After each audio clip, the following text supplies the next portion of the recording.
Last night, we probably witnessed the game of the year between the San Francisco 49ers and the Chicago Bears. The Chicago Bears, who have been the comeback kings of the season, was not able to come back last night versus the 49ers, though. Me and Steve are going to talk about that. And then we have some divisions up for grabs.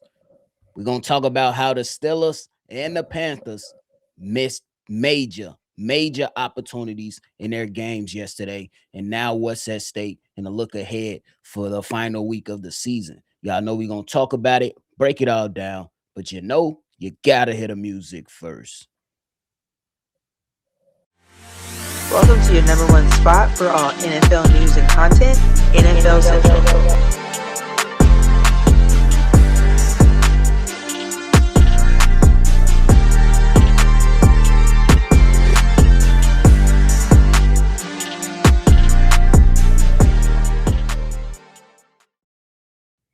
What's going on, NFL fans? Welcome back here to another episode of NFL Central, your number one spot for everything NFL. I'm your host here, Bobby, joined by Steve Vo. So if y'all tuned in, love talking this football talk, man, hit that like button and subscribe as we are on our way to 1K. But last night, Steve Vo, ooh, man, it was a game. It was a back and forth affair between the Chicago Bears and the San Francisco 49ers. The San Francisco 49ers ultimately took the game in a 42-38 victory. Man, game of the year? How you feeling about the game? Yeah, it was a fucking track meet. We came in thinking it was going to be things like that. These teams are very similar on both sides of the ball. We could put up numbers and we can give up numbers, and that's exactly what happened last night. We knew it was going to come down to key stops, key possessions, and when it came really down to it was time of possession. When it came down to it, I feel like Mike McCarthy just played a more veteran style of a game. He understood. Oh, Kyle Shanahan. I don't know why I keep saying that Mike, shit. yeah, I don't know why I be saying that shit. Kyle Shanahan had a hell of a call because he understood his defense and his mainly. We know the D line can get some pressure and they know they can stop the run, but most importantly, he know his secondary could be had. So I think he came to the conclusion that I'm gonna have to go down this field methodically. We're gonna run this ball, let McCaffrey eat, and then when it's time for Purdy to make that pass, he will. And Purdy had himself a hell of a game despite the pick six to start the game. But outside of that, he threw that pick six and locked the fuck in straight after that. Having over 300 yards that game, pretty much 70% completion rate. I think he was like 24 of 30 or something like that. So yeah, just played a cleaner game. It quite frankly, I think it put him on the map to say he's been underrated as a quarterback this season. I'm gonna be honest with you. On I don't know too many coaches that can lose their star defensive players and Fred Warner and Nick Bosa, as well as a bevy of other injuries, and then you don't have your top wide receiver because he a fucking knucklehead. You just lost George Kittle, and you lost Brock Purdy for like 7 weeks. And Trent Williams went out And Trent early Williams in this off in the first game. So you had another left tackle to come in. We know run schemes and throw scheme, but it didn't matter. He came in and diced our ass up regardless of what it is. And shout out to them. He knew his defense couldn't do it, so we ran down the ball methodically. And quite frankly, I think that's why we came up a little bit short. We didn't establish the run as best we could. We ran a decent amount, but I still felt like we could have ran a little bit better. But at the end of the day, Caleb had a fucking game. And sometimes when your quarterback is on that heater, you let him do it. And he was this close. He was this close from doing it again. But I think down the stretch, 2 drops from our rookie receivers, even though they both had hell of a game in Luther Burden and Colston. But it's key penalties. Also a delayed game on Caleb's part, which he talked about was his fault. He didn't get the time in, and that's also been an issue, as well as the last play. Just didn't have enough space. Wasn't the best call. It sounded like, I don't know if you heard what they said. It sounded like they just winged it, honestly. But it is what it is. When you go up against a team like this that's going to be in the playoffs, possibly you're going to see them again. Hey, I'm not too mad at it. Of course, I was mad in the moment, but when you look at the retrospect of the game, it's just two good teams showing that they got their championship type team. I agree with you 100%. This was a game that was just like a back and forth affair because, like you said, the way that the game started with the pick six from Brock Purdy, one would think that the Chicago Bears might be putting BTA. You know what I'm saying? And Brock Purdy locked in. Next possession, he goes down, scores a touchdown. And it was a back and forth affair. And we know once these games are this close, every minute detail matters. Every detail matters. You had two drop passes in that final possession. You didn't DeAndre Swift on the hook and ladder, Steve-O. I think it was a hell of a call, but I think he took the wrong angle. I think he should have went out of bounds to reserve a little bit more time, or at least try to take a shot at the pylon. But hey, you live and you learn. And the same thing goes for a first-time head coach in Ben Johnson. You gotta make sure that you managing this clock right. I think he did pretty damn well for the most part, but the plays gotta be in there. They have to be speedy and they have to be precise. And Caleb Williams has to go out there and funnel that hole and you got to make sure that operation is as clean as possible. But to your point, one could really, really argue that Kyle Shanahan should be the coach of the year for the NFL. Facts.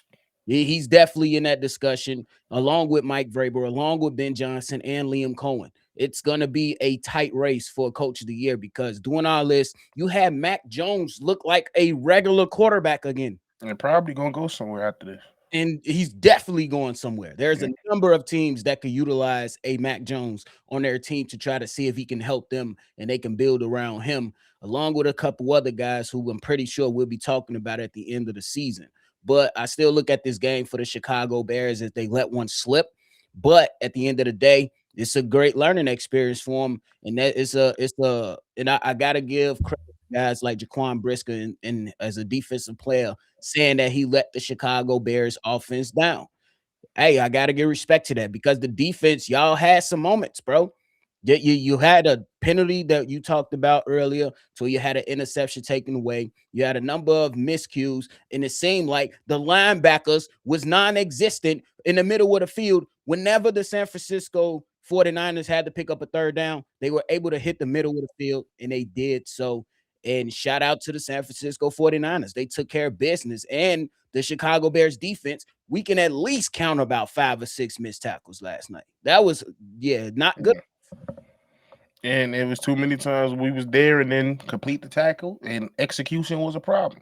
Yep. When you get close to a McCaffrey and you touch him, you got to bring him down. When you get close to a Brock Purdy, you can't let this motherfucker look like Mike Vick. Bro. He out there doing side stuff. You got this motherfucker doing the ducky. And like somebody I heard on TikTok, I'm going to issue the same thing. When you see a white motherfucker doing the ducky, that's a dangerous thing. That means he feeling himself too goddamn much. Bro, he been dancing for the last 4 or 5 weeks. And I don't know, because he looked like Carlton with that. I don't know what the fuck that was, but he was doing that shit. So at the end of the day, like, it is what it is. Like, these two playoff teams, these two dangerous playoff teams. But like I said, they both similar. Like Rex, I think Rex Ryan said it this morning. Like, these teams could either go all the way or they could get bounced down in the first round because of their defense. Because both of these offenses confirmed last night, if they already haven't, they are championship offense. That's just what it is. They can go up against anybody and score. That's what we can prove. But that's the thing. What determines of how far they get is, can they get a key stop? And that's what's gonna go down to. When it came down to the Bears, we got key stops, but not the key stops we actually needed. Yep. I agree with that 100%. And I think it's crazy how both of these offenses for the Chicago Bears and San Francisco 49ers are both high-powered offenses, and their defense is kind of like in reverse for the defense because the Bears have a strong secondary with a little weak, defensive line with some questions. And the San Francisco 49ers, they might not have the greatest pass rush, but their defensive line is a lot more stout than the Chicago Bears, especially in run defense. And their back end, like you said earlier, can be had. So it's an interesting thing that we're going to be watching. We know that once you get in a tournament, in the playoffs, everybody 0-0 again. Nobody gives a fuck if you won 11, 12 games. Anybody can be halved. Last year, we witnessed the damn Commanders go all the way to the NFC Championship game. The number one seed in the Detroit Lions go home in round one, where the first game that they played in the playoffs last year. So anything can happen, but both of these teams should be proud, at least for how far they made it. But obviously, there's a lot more football left to be played. So shout out to both teams. But now, Steve-O, we got to talk about and move on to some missed opportunities coming from the Pittsburgh Steelers and the Panthers, bro. What the hell happened? First and foremost, the Pittsburgh Steelers played the Cleveland Browns and they ultimately lost that game 13-6. 13-6. And then the Carolina Panthers, who had opportunity after opportunity after opportunity because that defense was playing. They played some good football, but all around, guys made costly mistakes and gave the Seattle Seahawks too many chances, and they ultimately lost this game.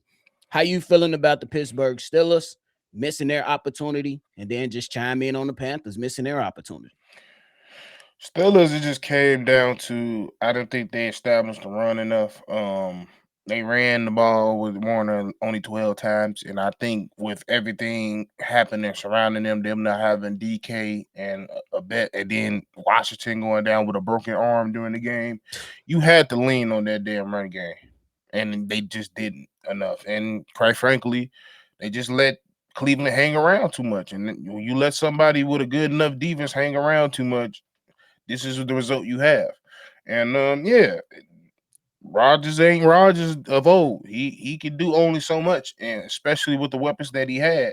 And like I said, 12 attempts for only 64 yards. You probably got to get damn near 30 attempts with Warren because, quite frankly, against the team we didn't expect y'all to necessarily beat last week, y'all was toting that thing all up the down the field. So I was expecting them to come more into this game, knowing DK not playing, and the rest of your thing, even like I said, knowing that your tight ends even down, that's your last weapon that I say he was last confident with Aaron Rodgers is run the ball, and they just didn't, and that's why they lost the game. And then on the Panthers side, it's very hard to win a game against the damn Seahawks when you only pass for 54 yards. Like, I understand you got a good run game, but like if you can't throw the ball at all, they just gonna stack the box, and that's what they did. They wasn't gonna let Rico Dowdle beat them. And they said, Bryce Young, you gonna have to beat them, and they couldn't get it done. That's just that simple. The offense just wasn't good enough to come in and upset the Seattle Seahawks in that defense. The defense was having it. Yeah, it was just for me. I'm gonna start with the Panthers. The Panthers, I was watching that game through and through because I was trying to see if my team can have a chance at number one seed with the Seahawks losing. But there was a play made by J.C. Horn to where he grabbed the face mask. It was literally like a 3rd and 12. All you had to do was push him out of bounds, bro. All you had to do was just tackle, not try to tackle high. Tackle around the legs, the lower body, like how you was taught, and pop one of them. It's crazy how these guys become professionals and just all the fundamentals of tackle and go out the window. But I agree with you. The offense just wasn't good enough. Bryce Young was rattled pretty much all day. That speaks to how good the Seattle's Seahawks defense is. And hey, you missed the opportunity, but hey, you still get an opportunity to punch your ticket in the playoffs in the final game of the season versus the Tampa Bay Buccaneers. Now, Steve-O, for the Pittsburgh Steelers, I think it's over. It is over, in my opinion. We'll see if I'm wrong next week, but I think it's over for the Pittsburgh Steelers, all due to DK Metcalf not keeping a cool head. You going out there, DK Metcalf getting suspended for 2 games has cost this team a chance at the playoffs. And I think that the reason I'm going to go out there on a limb and just say it right now, and we'll see if I'm wrong next week, is because you have no downfield attack. Aaron Rodgers doesn't have that guy he can throw that back shoulder pass to like we seen the previous weeks. You know what I'm saying? Even when they have 4 chances in the red zone to tie the game. Nobody was available. None.